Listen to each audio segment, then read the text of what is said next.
Jovencita, muy hermosos, llevando una propaganda que decía: Juventud con Cristo está preparando un encuentro de chavos banda en Chalco, Estado de México. A las 2 de la mañana ingresaron al grupo y empezaron a transmitirnos a otros 2 compañeros y a mí lo que era Juventud con Cristo. Y vi yo en sus almas, de estos 3 chicos, vi almas blancas, vi almas puras, vi seres humanos buenos. Y yo me sentía atrapado por las almas que vi esa noche. Aunque no tenían la fuerza para hablar y no sabían ni siquiera ellos mismos a lo que andaban invitando, pero lo cierto es que su corazón los llevaba y lo hacían de una manera de buena voluntad, de muy buena voluntad.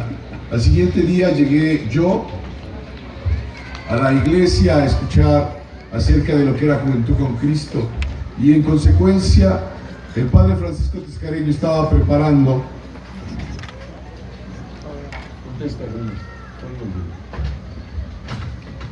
y el padre Francisco Tiscareño estaba preparando un encuentro para 5,000 chavos banda allá en Chalco.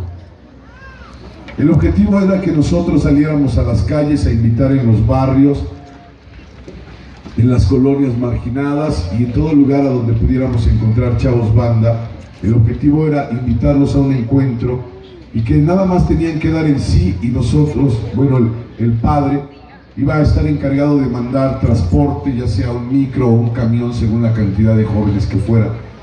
La verdad es que no entendí muy bien, porque dentro del mensaje que les dábamos, les decían que podían ir a este encuentro no importando si iban drogados o si llevaban alcohol o si iban consumiendo drogas dentro del encuentro, porque así el padre nos había dicho que lo hiciéramos exactamente de esta manera. Y a medida que iban transcurriendo los días, yo me fui involucrando de una manera tan profunda y tan íntima que terminé volviéndome prácticamente la voz del evento, pero no entendía de qué se trataba. Llegado el evento, porque lo único que yo sabía es que estábamos juntando a 5,000 chavos banda. Ese era el objetivo, reunir a 5,000 chavos banda. En el encuentro en Chalco, en el Instituto Damián de Molacay, iba a hablar, en paz descanse, el padre Chinchachoma. Iba a estar Martín Valverde, un cantante, un hombre que canta alabanzas para Dios, como la alabanza de No fue tu culpa o Nadie te ama como yo. Iba a estar una serie de grupos dedicados a la alabanza, pero no entendí en verdad para qué se estaba organizando un evento de esa magnitud y estábamos reuniendo a 5,000 chavos banda. Un día antes de llegar el evento, un gran grupo de gente nos trasladamos a donde iba a ser el encuentro ahí en Chalco, y entonces el padre dispuso 3 filas muy largas para servidores que entráramos a confesarnos. Había 3 sacerdotes confesando.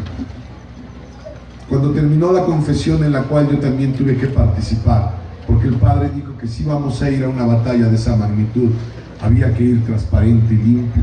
Y entonces fue por eso que todos pasamos a confesarnos.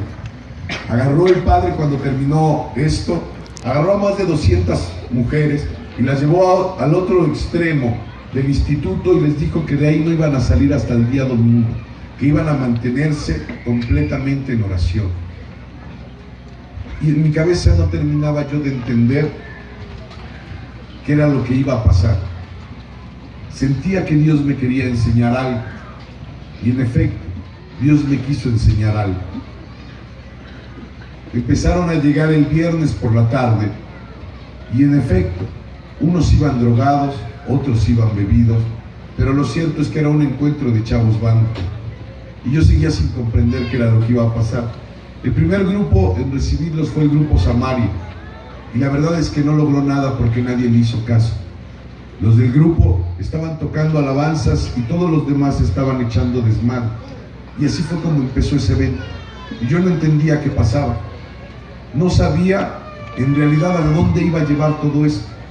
Cuando el padre Chinchachoma tomó la palabra, y vamos que era un hombre que sabía tocar corazones, tampoco logró mucho, pero hizo lo suyo y lo hizo a su manera, y gritó y habló y pidió y dio su mensaje. Dio solamente su mensaje, pero no logró mucho. Tampoco logró que se pusiera mucha atención. A medida que iban pasando las horas, aquello se iba llenando de mucha incertidumbre, porque todos los chavos banda ahí en el Instituto Damián de Molacay tampoco habían entendido muy bien para qué los habíamos invitado. Los que habíamos estado involucrados en la organización y en el servicio del evento, tampoco nos sentíamos muy satisfechos de lo que estábamos viviendo, pero había un puñado de hombres dentro de ese lugar que sabían a dónde iban, lo que estaban haciendo y lo que tenían que hacer perfectamente. Y ellos eran los que se mantenían de pie, y a todo el resto del grupo nos iban llevando y nos iban guiando, porque un guía es cuando los demás no saben a dónde ir, porque un guía es cuando los demás no saben qué hacer, y él se mantiene despierto y firme y sabe hacia dónde hay que ir, porque el corazón le dicta hacia dónde hay que caminar, y el espíritu le da la fuerza para ir a ese lugar. Y entonces había un grupo de hombres que estaban haciendo eso en medio de todo este evento. El sábado, como a las 8 de la noche, se subió la obra de teatro en un escenario más o menos de este tamaño, y entonces pasó exactamente todo lo que había acontecido con meses de preparación y de oración y de entrega. Y a la hora que empezó la obra de teatro, que la obra de teatro trataba de un drogadicto que se había perdido y que el drogadicto iba a ser encontrado por Jesús. Entonces, cuando pasó esto, cuando fue el encuentro de Jesús, el padre Francisco Tiscareño sacó una cruz de casi 2 metros de altura, 1,5 metros un poco más alta, y empezó a caminar del escenario de un lugar a otro. Caminaba y oraba, oraba y caminaba, caminaba y oraba, oraba y caminaba, oraba y volvía a caminar, y lo hizo alrededor de 10 veces. Y yo estaba atento a lo que hacía el padre, atento a lo que estaba pasando con la obra, atento a lo que estaba pasando con todos los que estaban siendo partícipes y estaban viendo. Estaba atento porque sentía que iba a recibir algo, que iba a aprender algo.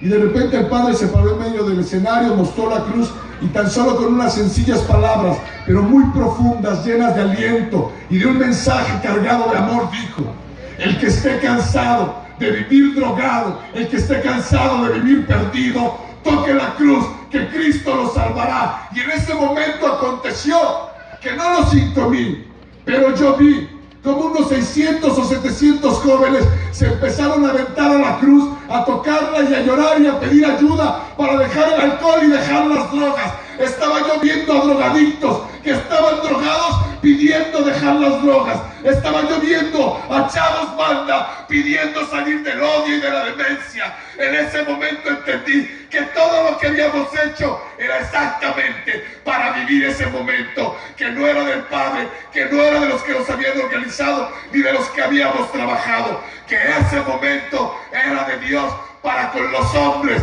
los jóvenes y las mujeres jóvenes que Dios quería tratar. Para eso habíamos estado trabajando todos los que estábamos involucrados.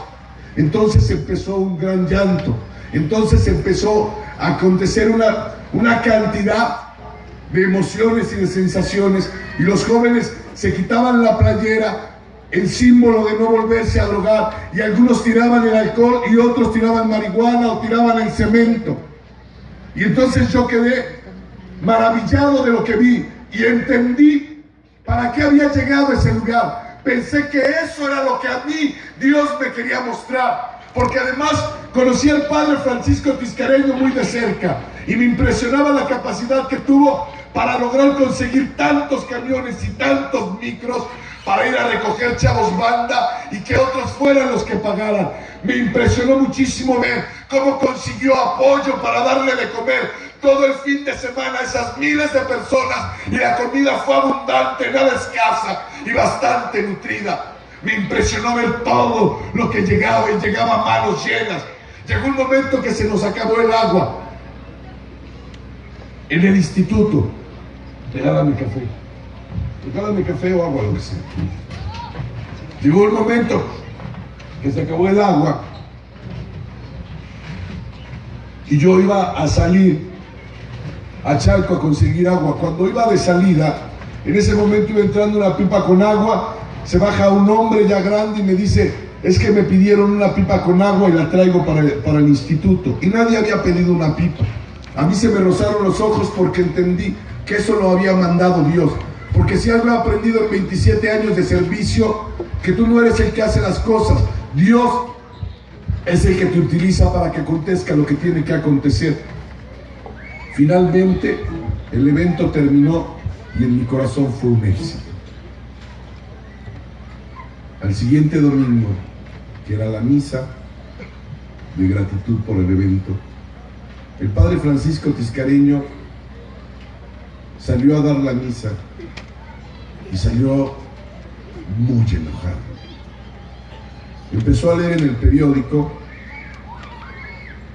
local cómo se habían burlado del evento, cómo habían vituperiado el evento y cómo habían dicho que eso había sido solamente un encuentro de drogadictos que habían participado en una orgía, y empezó a leer y a decir una cosa de sandeces, y empezó a hablar de una manera en plena iglesia con groserías. Y no es que a mí me espante escuchar a un padre hablar con groserías. Conozco a muchos padres que hablan con groserías, pero el padre Francisco Tiscareño no decía groserías.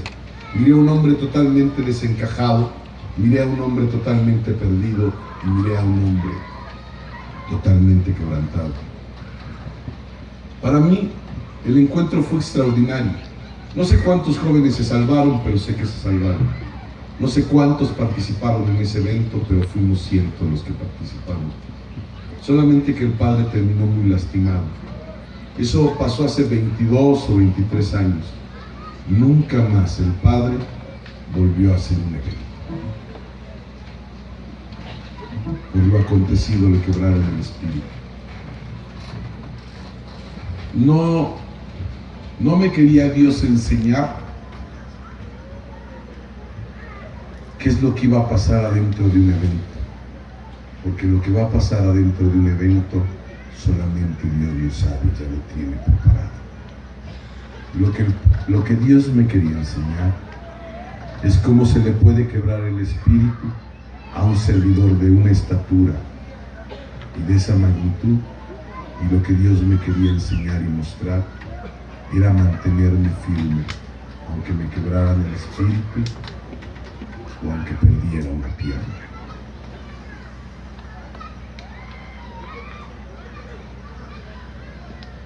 Hace 2 años viví la experiencia más amarga en lo personal.